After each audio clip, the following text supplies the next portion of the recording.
Hello everyone, my name is सुवर्ण और आज के इस वीडियो में हम लोग एक बहुत ही रेयर इंजीनियरिंग डिपार्टमेंट के बारे में बात करेंगे जो है एरोस्पेस इंजीनियरिंग।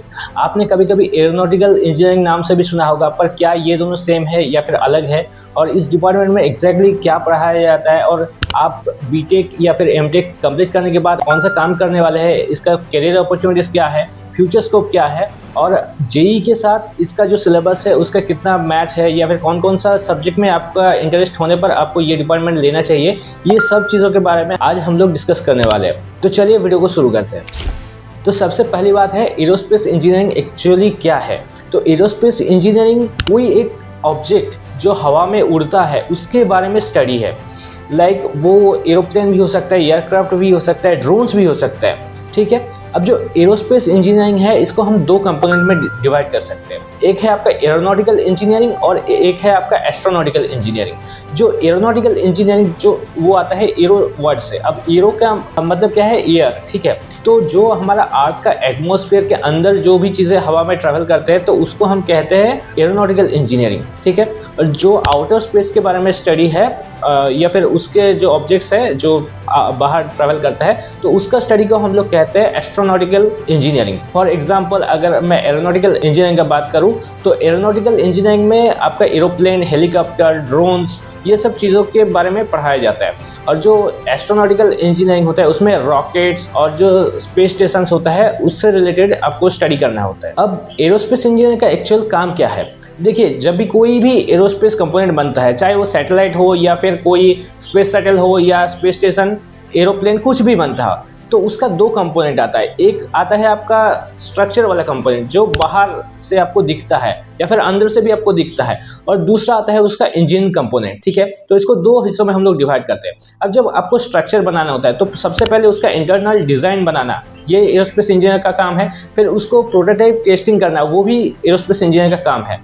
और उसके बाद उसका सेफ्टी का ध्यान रखना कि कहीं कोई दुर्घटना ना घट जाए, तो ये भी एक सेफ्टी इंजीनियर या फिर एरोस्पेस इंजीनियर का काम है। और जो इंजन वाला पार्ट है उसमें आपको प्रोपल्सन सिस्टम या फिर जिसको आप कह सकते हैं जेट इंजन, टरबाइन्स, तो टरबाइन का जो इंजन आता है वो सब के बारे में आपको ध्यान रखना है। और इसके साथ साथ ही आपको उसका परफॉर्मेंस को एनहांस करने का कोशिश करना है। जो पुराने ज़माने में एरोप्लेन्स वगैरह चलता था उसमें वो बहुत कम दूरी ट्रैवल करता था क्योंकि उसमें एक साथ ज़्यादा पैसेंजर कैरी करने का क्षमता नहीं था और उसमें फ्यूल्स का भी दिक्कत आ जाता था। तो थोड़ी देर जाने के बाद फिर से फ्यूल लेना पड़ता था, तो ऐसे बहुत ज़्यादा स्टॉप्स होता था और एक जगह से दूसरी जगह जाना बहुत डिफिकल्ट हो जाता था। बट आज के समय पर जो भी एरोप्लेन्स वगैरह और जो दूसरी चीज़ें चलता है तो उसमें क्या होता है कि बहुत ज़्यादा लोड बेयरिंग कैपेसिटी या फिर बहुत ज़्यादा फ्यूल को एक साथ लेके जाने का कैपेसिटी है। इस वजह से बहुत जल्दी हम एक जगह से दूसरी जगह पहुंच जाते हैं। नेक्स्ट हम बात करते हैं कि इसमें कौन कौन सा सब्जेक्ट पढ़ाया जाता है। तो सबसे पहले आता है एरोडायनामिक्स, जिसमें ये बताया जाता है जो विंग्स और जो बॉडी है उसको कंट्रोल करके कोई भी ऑब्जेक्ट या फिर कोई भी स्पेस क्राफ्ट या एयरक्राफ्ट वो कैसे मिट्टी से हवा में जाता है, ठीक है। फ्लाइट मैकेनिक्स की वो जब फ्लाइट में जाता है तो वो हवा में कैसे या फिर जो स्पेस में वो कैसे खुद को कंट्रोल करता है, स्टेबिलिटी रखता है। नेक्स्ट इज प्रोपल्सन, जिसमें इंजन्स वगैरह जो जेट इंजन हो गया, टरबाइन्स वगैरह के बारे में और इंजन के अंदर का जो कंपोनेंट्स है उसके बारे में पढ़ाया जाता है। एंड देन आता है एवियोनिक्स। तो आप देखे होंगे जो एरोप्लेन्स वगैरह है या हेलीकॉप्टर है या फिर रॉकेट्स है उसके अंदर बहुत सारे स्विचेस होता है, बहुत सारे इलेक्ट्रिकल कंपोनेंट्स होता है। तो उन इलेक्ट्रिकल कंपोनेंट्स के बारे में जो स्टडी है उसी को हम लोग एवियोनिक्स कहते हैं। The next one is orbital motion, जो कि एस्ट्रोफिजिक्स का पार्ट है, जिसमें ये तय किया जाता है कि कोई जो कंपोनेंट जो अर्थ के बाहर जा रहा है तो वो अर्थ के बाहर कैसे ट्रैवल करेगा। या फिर आपने पढ़ा होगा कि जो कुछ था V=√2GR करके एक फॉर्मूला था ना, तो डिसाइड किया जाता है कहाँ पर कोई एक स्पेस स्टेशन बनाया जाए, सैटेलाइट है उसको लॉन्च किया जाए, ठीक है। एंड आज के ज़माने में बहुत ज़्यादा एडवांस हो गया तो कंप्यूटेशनल फ्लूइड डायनामिक्स भी आ गया है, जिसमें आप डिजिटली उसको कंट्रोल कर सकते हैं कि कैसे वो एयरप्लेन या फिर हेलीकॉप्टर या जो भी कंपोनेंट्स है वो कैसे फ्लाई करेगा। इसके अलावा आपको मैन्युफैक्चरिंग पार्ट और जो उसके अंदर जो मटेरियल्स यूज़ किया जाता है उसके बारे में भी स्टडी करना पड़ता है, कैसे कौन सा मटेरियल यूज़ करने से आप बहुत ज़्यादा लोड एक साथ कैरी कर सकते हैं या फिर जो इंजन है उसका एफिशिएंसी बढ़ सकता है।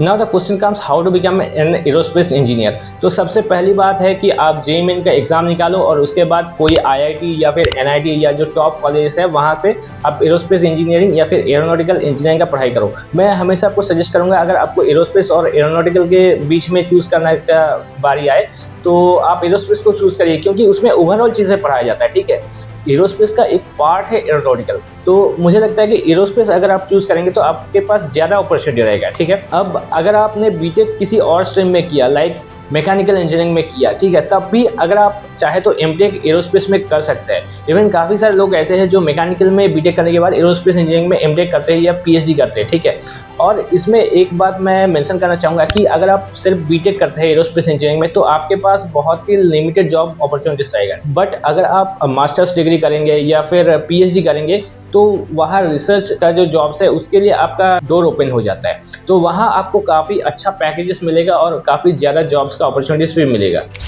कौन कौन सा कंपनी या फिर ऑर्गेनाइजेशंस ये एरोस्पेस इंजीनियर्स को रिक्रूट करता है?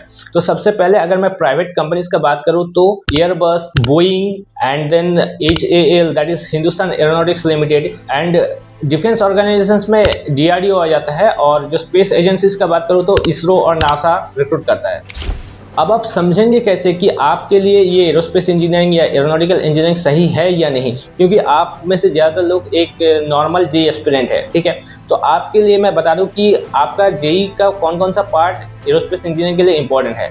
सबसे पहले फिजिक्स का बात करूँ तो मैकेनिक्स, ठीक है, complete mechanics including fluid mechanics.